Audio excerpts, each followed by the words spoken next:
We're not here to read into the text, and I think if you look at some of these other objections, they really don't hold water. And I think it takes away from the rest of the narrative, which we're going to get to in a moment. But let's talk for now. The kind of a topic that I think is fun is non-human. So in God's world, we have humanity. So let's look at everything else. Everything else that's not human. Let's talk about having a hierarchy. Okay. So what are some, and there's a distinction here as well, if people read into this. The Old Testament uses Hebrew language, and it describes certain beings. The New Testament uses Greek language to describe certain non-human beings, and sometimes they don't match perfectly. They're not contradictory, but it's in the sense of some are a little sometimes bit more generic, rather than specific. Yeah, exactly. I think the New Testament's a little bit more generic in what I'm in my research. But let's talk about hierarchy. So you have God. He stands alone. There's nobody like him. Right. There he is. Okay. Number one, non-God and non-human. Who's number one on the? Can we know? Okay, so this is interesting. The Canaanites actually have this. A guy named Lowell Handy, I think was his name, put together a book called The Host of Heaven, something like that. Mm-hmm. And he shows what the Canaanite hierarchy was. And so at the top of their hierarchy, and they're polytheists, is El, the mighty God. Uncreated creator, kind of, basically? He's probably the creator God, but he himself comes from someone else. Okay. So this is what's so. So they don't even have something what's before? important. Okay. Is that he comes from someone else, but he's the high God of the divine council. Underneath him are the 70 sons of El and Asherah. So Asherah is his consort. They have 70 sons. Baal's one of them. Yam, the sea god, is one of them. These are the princes of the nations. Underneath them, I think that you have craftsmen deities. The artisan group, yep. And then underneath them, you have angels. And that's just simply a word that means a messenger, even for Canaanites. So they essentially had a four-tier cosmology on the other side, mm-hmm. right? Yeah, an angel is just a function that they go and give a message. Yep. So I think that the Bible mirrors this quite well, except at the top, where Yahweh, who's sometimes called El even, for sure, is the uncreated God who has nothing that was before him. That's the key difference between biblical religion and all other polytheistic religion, Mormonism, anything, ancient Egyptian, whatever. Whatever. Mm-hmm. But in the Bible, underneath God is the sons of God. So it's exactly parallel. And the sons of God are these guys in Genesis 6. Why would they be the top? Because they're sons of the Father. What would that make them? If the Father's the king, what would that make them? Princes. Yep. And so here they're called princes, for example, in Daniel 10, right? Prince of Persia, Prince of Greece, Chief Prince princes, of Israel, Chief Prince, all this kind of stuff. It's debated whether or not the Bible has the craftsman deity tier, but certainly underneath them, we have the angelic tier. And in the Old Testament, that word especially refers to a function. Yeah. An angel is a messenger. My personal opinion is that at some point in time, as the language is moving into Greek and they're translating the Septuagint, that those translators chose the word angel to substitute for the sons of God and for a whole host of other they did. entities. It became generic. It became very generic. Broad. Yeah. And people ask why that is, and I think it's for the same reason that I do it. Because when I tell somebody that there are gods in the Old Testament, they instantly freak out.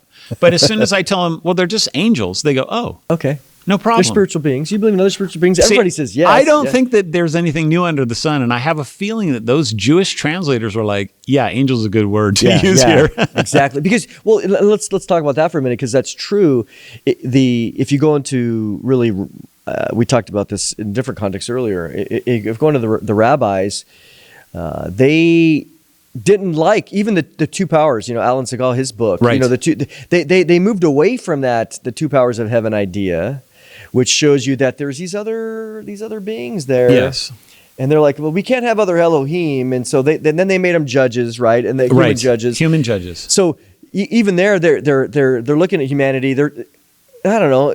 They're trying to protect God. Let's say they are, but by doing that, they're violating really the text by trying to protect God if that was their motive. And they're also destroying. Well, first of all, I think it's I'm not going to attribute good motives to them for Fair this enough. because Jesus is very clear about what they did. Yeah. They rejected him as their Messiah. Yep. And he says they're sons of the devil, and Yep. this will not be forgiven them. Yep. It's very serious. You're of the Father, absolutely, John 8. Yep. Because Jesus is the Son of God, I think that was where the attack took place. But it does something else that for Christians is really interesting because it destroys our ability to understand the sons of God worldview that's in the Scripture. So there's a reason why Christians are called in Romans, Galatians, sons of God. And it's not accidental to the whole sons of God in Genesis 6. What it is it's a reversal or a disinheriting of the heavenly sons of God and a replacing with adopted humans to take their place in the divine council. So let's clarify that. The sons of God, would you say that there are in this divine council sons of God, that there are still some that are loyal, or did all of them bail? No, absolutely there are some that are loyal. So we're going to be replacing the ones that are disloyal. That disloyal. Okay. And I mean, that's kind of an interesting question of the 70 ruling the 70 nations. Are they all evil? Probably. Are they all equally evil? I don't think so. I think some of them are way worse than others. Yep. But they're all those are being disinherited. But this wasn't like plan B, because Adam in the garden was put on the cosmic mountain, which is where the divine council was. He was given a seat at the table. And I think that one of the main reasons for the fall is that Satan didn't like this. He didn't want a ball of mud ruling with him on this earth that he doesn't have any right to. Yep. And so he gets cast off the mountain out of Eden, and then God gives the nations over to these heavenly beings as punishment, really. Yeah. But the New Testament is all about the reversal of this. So when Jesus sends out the 70 disciples, this is divine council stuff. I mean, it is. And then they come back and like, the demons are subject to us in your name, right? Yeah, it's amazing. So, and then, Paul says things like, don't you know you will judge angels? Well, what's that all about? That is the reversal. These guys are being disinherited. They're losing their power. And at the end of the day, Christ's church is going to be the one that replaces it. I want to revisit that because there's some interesting stuff that I would love to talk about. That this relates to the mission of Jesus as well, and the New Testament. So, going back to the hierarchy for a second, this is fun. We have this. So, from God now, you have the sons of God. This group of that are labeled sons of God. Yeah. In the divine council, where do the cherubim and the seraphim, who are labeled, where do they their loyalty? I mean, they're guardian something. They're guarding God something. Where do you think they fit at in the hierarchy? So my opinion is that almost all of these terms, except sons of God, are, and even that to some degree, are really functional terms. Okay. So a cherubim is a guardian. That's a functional activity. It doesn't necessarily tell us anything about what its ontology is, what kind of a being it is. The same thing would be true for a seraphim, although that one is probably a little less functional. A seraphim is like a fiery creature, right? Seraph, but they're also guardians of the throne in Isaiah 6. So, over and over, we hear about the host of heaven. So there's got to be all kinds of creatures.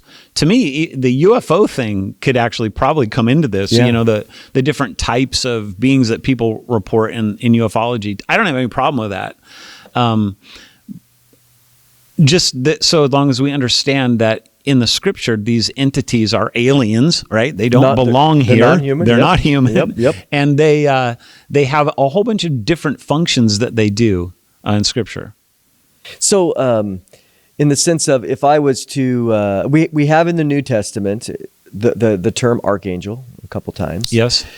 We have Michael being called the archangel in Jude, but he's also called one of the chief princes in Daniel 10. So that prince. So help me. We have so watcher, sons of God, prince, chief prince now. Archangel, where do you put all them at? Great question. It's hard, I know. It is Trust hard. me. And part of it's hard because the Bible just doesn't say a lot, but we have a ton of speculation on these things that sometimes contradict themselves outside the Scripture. So, if, for example, you have these 4 archangels in Roman Catholic theology, right? Raphael and the Teenage Mutant Ninja Turtles, right? Exactly. And And so the question is, the Bible only talks about one archangel, only one, and it's Michael. That's all we get. Yep. And so are there other archangels? I don't know. I mean, maybe. Certainly, I believe there are loyal angels, and they're very high up. And so I don't have a problem with that. But to me, that remains speculation, just because I don't take those as inspired. Right. So hold on for a second. Let me clarify something. We have archangel comes from the New Testament.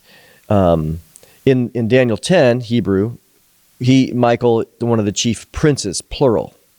So if he's archangel in the New Testament, we don't want to read it back onto the Old Testament necessarily. Sure. But would that mean that if Michael then has that office or function of being a chief prince, but that's plural in the Old Testament, but we see it once, he's labeled archangel, would that mean or imply that there are other archangels, even though they're not named, because of that connection? I don't necessarily have a problem with the 70 being archangels. Okay. I mean, that's like I said, it's speculation. Well, it is interesting too, because you think in the sense of watcher, only appears in Daniel 4, at least in the Bible, and maybe. Yeah, maybe there's some debatable some other uses of it. Okay, yeah, I could see that. So where are they at in the hierarchy?